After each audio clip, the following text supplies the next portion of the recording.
تو پھر یہ گنڈاپور اور یہ عمران خان اور یہ پی ٹی آئی کیا ہے، یہ جب الیکشن کا وقت آئے گا اور دوسری جماعتوں نے کارکردگی دکھائی اور وہ میدان میں نکلے اور انہوں نے اس نعرے کو، جو افغانستان کے ساتھ مذاکرات والا معاملہ ہے، پھر افغان ڈپلومیٹ کو بلانا اور ہمارے قومی ترانے کی توہین کا معاملہ ہے، یہ معاملات جب الیکشن میں اٹھائے جائیں گے تو پھر پنجاب کا میدان میں انشاءاللہ زندگی رہی تو میں آپ کو دکھا دوں گا کہ اس کا رد عمل کیا آتا ہے۔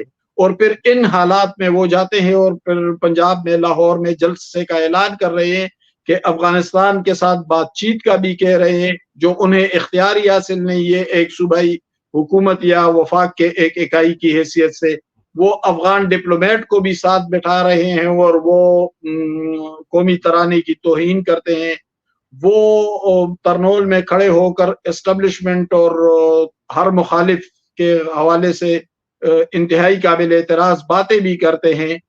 اور پھر پنجاب کے ساتھ گزشتہ 1-2 سال میں جو کچھ ہوا پی ٹی آئی میں، تو اقتدار تو پختونخوا میں ملے گا، اہمیت پختونخوا کو ملے گی، لیڈرشپ پختونخوا سے آئے گی، کرپشن پختونخوا میں ہوگی، اربوں روپے یہ لوگ ڈکار جائیں گے، گندم سکینڈل سے لے کر میڈیسن تک ان کے منسٹر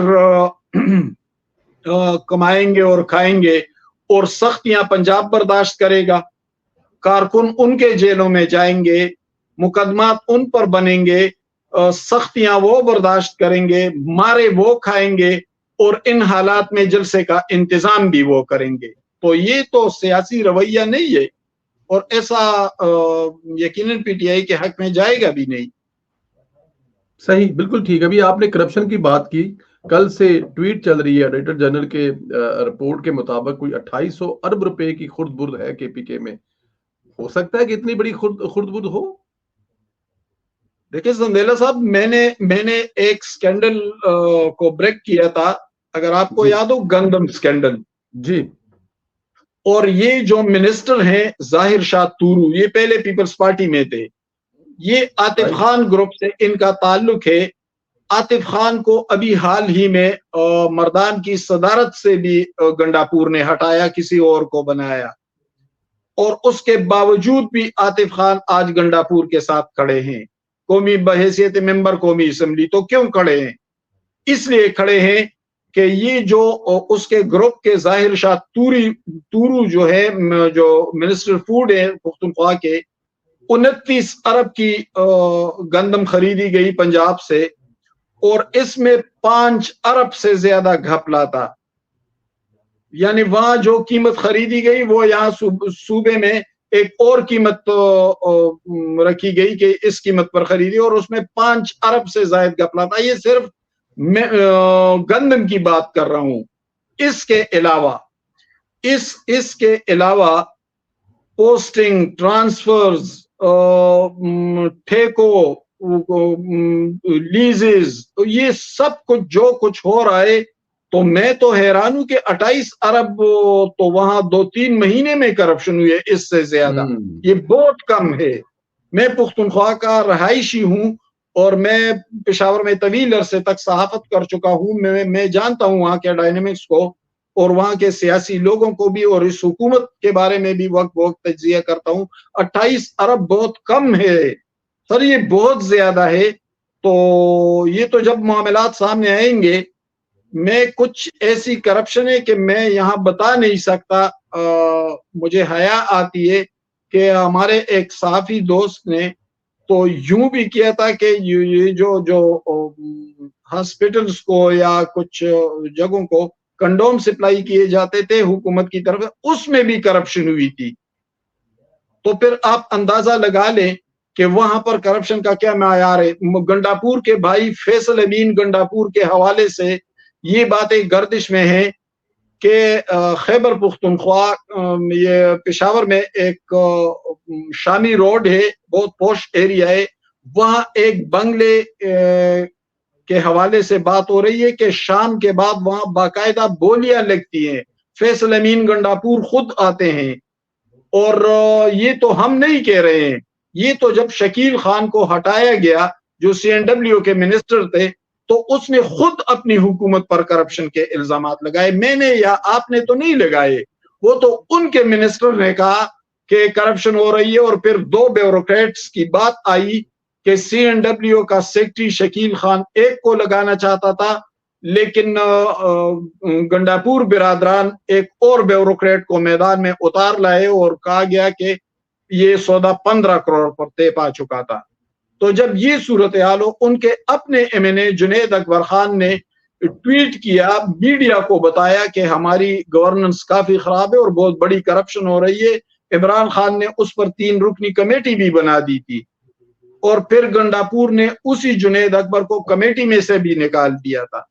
تو یہ تو صورتحال ہے. تو 28 ارب تو کچھ بھی نہیں ہے. 250 ارب کچھ بھی نہیں ہے. بالکل ٹھیک ہے. قائد صاحب جا رہے ہیں یا رہیں گے سر؟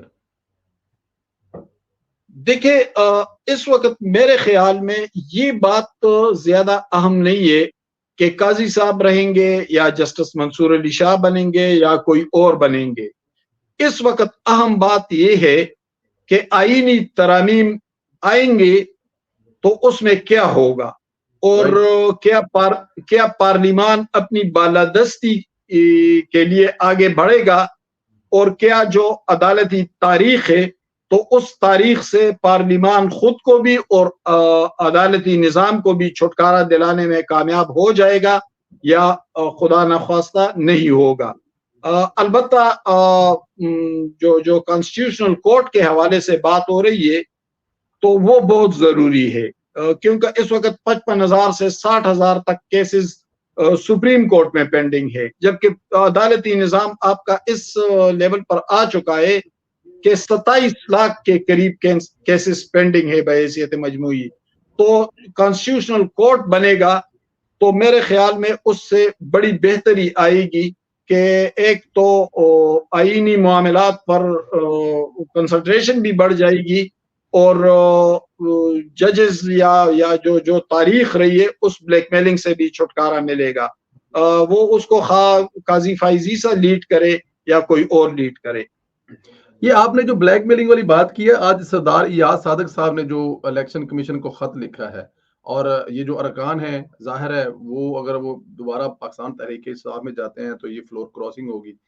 تو اگر یہ سیٹیں نون لیگ کو ملتی ہیں تو پھر مولانا صاحب والی بھی آپشن تو ختم ہو جائے گی اس چیز کے لیے.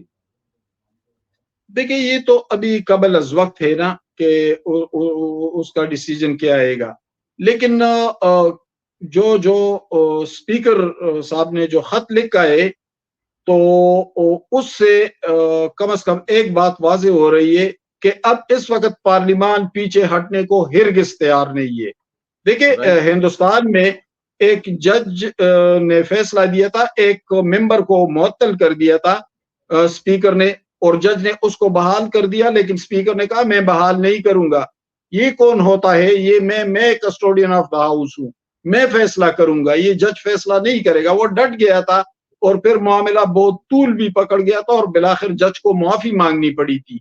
تو بھائی ٹھیک ہے، عدالت یا ججز ہمارے لیے محترم ہے، لیکن ہمارے لیے پارلیمان ہی بالادست رہے گا. ہم پارلیمان کی بات کو اولیت اور فوقیت دیں گے، اس کے بعد ہم کسی عدالت یا کسی جج کی بات پر توجہ دیں گے. اور اس فکر کے لیے، اس نظریے کے لیے پارلیمنٹ نے آستینے چڑھا لیے اور پارلیمنٹ پیچھے ہرگز نہیں ہٹے گا. یہ مولانا فضل الرحمان، یہ پیپلز پارٹی، یہ مسلم لیگ، حتیٰ کہ یہ PTI بھی بعد میں، یہ سب نے مل کر آگے بڑھنا ہے. اور اس وقت کوئی دورائے اس میں نہیں ہے کہ پارلیمنٹ پیچھے ہٹے گا، پارلیمنٹ آگے ہی بڑھے گا. اور آج اس خط سے آغاز ہو گیا ہے، اس کا آغاز ہو گیا. آپ یہ بھی خبر دے رہے ہیں، بتا رہے ہیں کہ پاکستان تحریک انصاف بھی بیٹھ سکتی ہے، اور ظاہر 18ویں ترمیم کی طرح کے متفقہ طور پر بھی یہ ترامیم پاس ہو سکتی ہیں اگر پارلیمنٹ اس لیول پہ آ جاتی ہے. تو دیکھیں PTI کے بارے میں میری خوش فہمی کے لئے، لیکن میں سمجھ رہا ہوں کہ PTI بھی اس وقت ذرا میچورٹی گین کر رہی ہے.